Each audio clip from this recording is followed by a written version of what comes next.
Hi all, IPLSന്റെ പുതിയൊരു ക്ലാസ്സിലേക്ക് എല്ലാവർക്കും സ്വാഗതം. നമ്മൾ സീരീസ് ആയിട്ട് കണ്ടിന്യൂ ചെയ്ത് വരുന്നില്ലേ 5 ക്വസ്റ്റ്യൻ, ഏറ്റവും പ്രധാനപ്പെട്ട പ്രീവിയസ് ആയിട്ട് ചോദിച്ചിരിക്കുന്ന 5 ക്വസ്റ്റ്യൻ ഡിസ്കഷൻ. അപ്പോൾ നമുക്ക് എന്ത് ചെയ്യാം, ഇന്ന് നമുക്ക് എന്ത് ചെയ്യാം, ഫസ്റ്റ് നമ്മുടെ ക്ലാസ്സിൽ 5 ക്വസ്റ്റ്യൻ, വളരെ പ്രധാനപ്പെട്ട 5 ക്വസ്റ്റ്യൻ നമുക്ക് ഡിസ്കസ് ചെയ്യാം. ഓക്കെ, നോക്കാം. അപ്പോൾ അതിൽ ഒന്നാമത്തെ ക്വസ്റ്റ്യൻ ആണ് in a cooperative society reserve fund is created out. അല്ലേ, ഒരു സഹകരണ സൊസൈറ്റി കോപ്പറേറ്റീവ് സൊസൈറ്റി സഹകരണ സൊസൈറ്റി എന്താണ് പറയുക? Reserve fund is created out. കേട്ടോ, റിസർവ് ഫണ്ട് ഈസ് ക്രിയേറ്റഡ്. എവിടെ നിന്നാണ് നമ്മൾ റിസർവ് ഫണ്ട് ക്രിയേറ്റ് ചെയ്യുന്നതാണ്? ഓപ്ഷൻ ഒന്നാമത് പറയുന്നത് net profit, option B EBIT EBIT അല്ലേ, option C gross profit, option D divisible profit അല്ലേ. അപ്പം നമ്മൾ എവിടെ നിന്നാണ് റിസർവ് ഫണ്ട് ക്രിയേറ്റ് ചെയ്യുന്നത്? റിസർവ് ഫണ്ട് നമ്മൾ നെറ്റ് പ്രോഫിറ്റിൽ നിന്നാണ് നമ്മൾ റിസർവ് ഫണ്ട് അല്ലേ. Option A net profit, option B EBIT, option C എന്താണ് പറയുക? Gross profit, option D divisible profit. അപ്പോൾ സെക്ഷൻ 56 അല്ലേ, സെക്ഷൻ 56ലാണ് നമ്മൾ disposal of net profit discuss ചെയ്യുക അല്ലേ. ഡിസ്പോസൽ ഓഫ് നെറ്റ് പ്രോഫിറ്റിന്റെ വിഭജനം. അപ്പോൾ അതുമായിട്ട് ബന്ധപ്പെട്ടത് സെക്ഷൻ 56 ആണ്. അപ്പോൾ അതിൽ പറയുന്നുണ്ട് റിസർവ് ഫണ്ടിലേക്ക് അല്ലേ, റിസർവ് ഫണ്ടിലേക്ക് എത്ര ശതമാനമാണ് മാറ്റി വെക്കേണ്ടത് എന്ന് പഠിച്ചിട്ടുണ്ട്. സ്റ്റാറ്റ്യൂട്ടറി ആണ്, നമ്മൾ പഠിച്ചിട്ടുണ്ട്. അത് പറയുന്നുണ്ട് not less than 15%, not less than 15% is transferred to reserve fund അല്ലേ, is transferred to reserve fund, transferred to reserve fund. അപ്പം പറയുന്നുണ്ട് അതിൽ കുറേ കാര്യങ്ങൾ സെക്ഷൻ 56 കുറേ കാര്യങ്ങൾ പറയുന്നുണ്ട്. റിസർവ് ഫണ്ടിലേക്ക് എത്ര മാറ്റണം അല്ലേ, കോപ്പറേറ്റീവ് എഡ്യൂക്കേഷൻ ഫണ്ടിലേക്ക് മാറ്റണം, പ്രൊഫഷണൽ എഡ്യൂക്കേഷൻ ഫണ്ടിലേക്ക് മാറ്റണം, അങ്ങനെ കുറേ കാര്യങ്ങളുണ്ട്. മെമ്പർ റിലീഫ് ഫണ്ട് അല്ലേ, അംഗസമാശ്വാസ നിധി അല്ലേ, മെമ്പർ റിലീഫ് ഫണ്ടിലേക്ക് എത്ര മാറ്റണം എന്നൊക്കെ പറയുന്നുണ്ട്. അപ്പോൾ എന്താണ് കോപ്പറേറ്റീവ് സൊസൈറ്റിയിൽ നമ്മൾ ഓർത്ത് വെക്കണം, വളരെ പ്രധാനപ്പെട്ടതാണ്. Section 56 disposal of net profit വളരെ പ്രധാനപ്പെട്ടതാണ്. ഇപ്പോൾ ഇവിടെ എന്താണ് റിസർവ് ഫണ്ട് ക്രിയേറ്റ് നെറ്റ് പ്രോഫിറ്റിൽ നിന്നാണ് ഓർത്ത് വെക്കുക. ഓക്കെ, എത്രയാണ്? 15% കുറയാൻ പാടില്ല. 15% എന്നല്ല പഠിക്കേണ്ടത്. എങ്ങനെയാണ്? നോട്ട് ലെസ് ദാൻ 15%, 15% കുറയാത്ത തുകയാണ് നമ്മൾ റിസർവ് ഫണ്ടിലേക്ക് ട്രാൻസ്ഫർ ചെയ്യണം ഓർത്ത് വെക്കുക. കേട്ടോ, വളരെ പ്രധാനപ്പെട്ട പോയിന്റ് ആണ്, മറക്കരുത്. Option net profit, EBIT, gross profit, divisible profit. Option A net profit ആണ് ആൻസർ വരിക. ഓക്കെ, അടുത്തത് Sputnik is the first cooperative society movement അല്ലെ. കോപ്പറേറ്റീവ് സ്പുട്നിക്, നമ്മൾ ഈ ഫോറിൻ കോപ്പറേഷൻ ഏകദേശം 13 രാജ്യങ്ങളാണ് നമുക്ക് ഫോറിൻ കോപ്പറേഷനിൽ പഠിക്കാനുള്ളത്. അപ്പോൾ അതിൽ സ്പുട്നിക് ബന്ധപ്പെട്ടത് ഏത് വട്ടാന്ന് ചോദിച്ചിട്ടുണ്ട്. Sputnik option A India, option B Nepal, option D Russia and option D China അല്ലേ.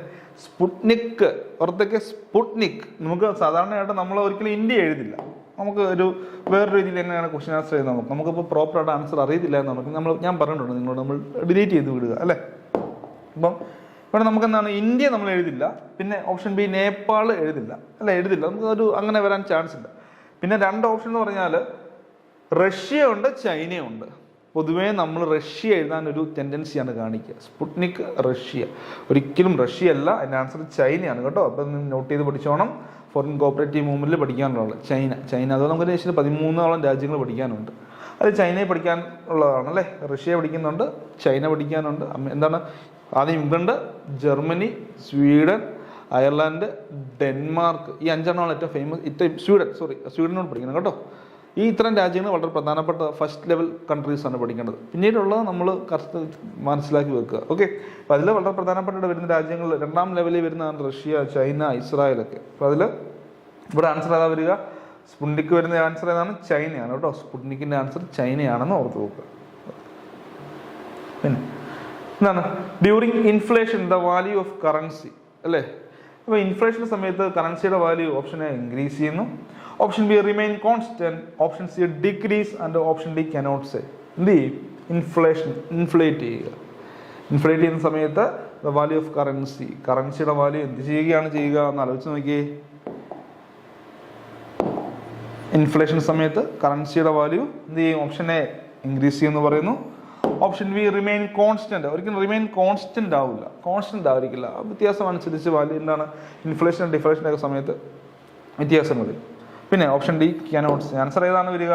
ഓപ്ഷൻ സി ഡിക്രീസ് ആണ് കേട്ടോ. ഓപ്ഷൻ സി ഡിക്രീസ് ആണെന്ന് ഓർത്ത് വെക്കുക.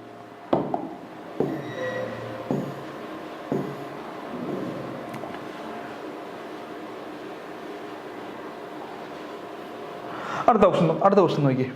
ഓക്കെ, നമ്മുടെ 4ാമത്തെ ക്വസ്റ്റ്യൻ എന്താണ്? Over valuation of closing stock at the time of preparing P&L account will result in dash statement of reported profit. Closing സ്റ്റോക്കിന്റെ വാല്യൂ കൂട്ടിക്കാണ്, ഓവർ വാല്യൂ ചെയ്യുകയാണ് അല്ലെ, ഓവർ വാല്യൂ ചെയ്യുകയാണ്, കൂട്ടിക്കാണിക്കുന്നു വിചാരിച്ചു. ആ ഒരു സാഹചര്യത്തിൽ എന്താ ചെയ്യുക? ഓപ്ഷൻ എ അല്ല, പറയുന്നത് over valuation of closing stock at the time of preparing P&L account prepare ചെയ്യുന്ന സമയത്ത് ക്ലോസിംഗ് സ്റ്റോക്കിന്റെ വാല്യൂ കൂട്ടിക്കാണിക്കണം, ഓവർ വാല്യൂ ചെയ്യുകയാണെങ്കിൽ P&L account will result in dash statement of reported profit. അപ്പോൾ ക്ലോസിംഗ് സ്റ്റോക്ക് സാധാരണ നമുക്ക് കുറച്ചേ ഉള്ളൂ, അതിന്റെ വാല്യൂ ഞാൻ കൂട്ടിക്കാണിക്കുകയാണ്.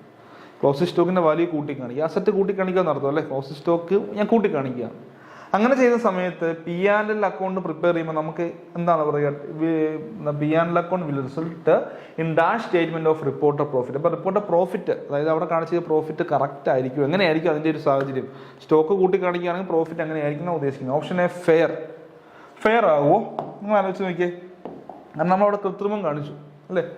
കൃത്രിമം കാണിച്ചു കഴിഞ്ഞാൽ ഒരിക്കലും, അപ്പോൾ ആദ്യം തന്നെ നമുക്ക് ആൻസർ മനസ്സിലായി ഇത് ഫെയർ അല്ല. അപ്പം നമുക്ക് വെട്ടിക്കളഞ്ഞൂടെ, ഡിലീറ്റ് ചെയ്ത് കളയാം. പിന്നെ എന്താണ് പറയുക? അണ്ടർ അല്ലേ, അണ്ടർ ആകുക, കുറയുകയാണ് ചെയ്യുക. പ്രോഫിറ്റ് എന്ത് ചെയ്യും? പ്രോഫിറ്റ് കുറയുമോ? ക്ലോസിംഗ് സ്റ്റോക്ക് ഞാൻ കൂട്ടി കാണിക്കുകയാണ്, ആ സമയത്തിൽ അസറ്റ് കൂടി വരികയാണ്. ക്ലോസിംഗ് സ്റ്റോക്ക് കൂടുക, അസറ്റ് കൂടി വരും. ആ സമയത്ത് എൻ്റെ പ്രോഫിറ്റ് കൂടുതലായിരിക്കും കുറവായിരിക്കും? ഇപ്പം കുറവായിരിക്കില്ല, അതൊന്നും ഡിലീറ്റ് ചെയ്ത് കളയാം അല്ലേ. പ്രോഫിറ്റ് കുറവായിരിക്കില്ല. പിന്നെ ഓപ്ഷൻ സി ഓവർ ആയിരിക്കും, option D any of these. ഏതാണ് ആൻസർ വരിക? എൻ്റെ ആൻസർ വരിക എന്നാണ് ഓപ്ഷൻ സി ഓവർ ആയിരിക്കും. ശരിയല്ലേ? ക്ലോസിംഗ് സ്റ്റോക്ക് കൂട്ടി കാണിക്കുന്നു, പ്രോഫിറ്റ് കൂടുതൽ വരും. ഓക്കെ, ക്ലിയർ ആണെന്ന് ഞാൻ വിചാരിക്കുന്നു. അടുത്ത ലാസ്റ്റ് ക്വസ്റ്റിലേക്ക് പോകാം. ഓക്കെ അല്ലേ? എല്ലാവർക്കും ഓക്കെ അല്ലേ? സംശയമൊന്നുമില്ലല്ലോ? അടുത്ത ക്വസ്റ്റിലേക്ക് പോയാലോ? അടുത്ത ക്വസ്റ്റ്യൻ 55th ക്വസ്റ്റ്യൻ അല്ലേ.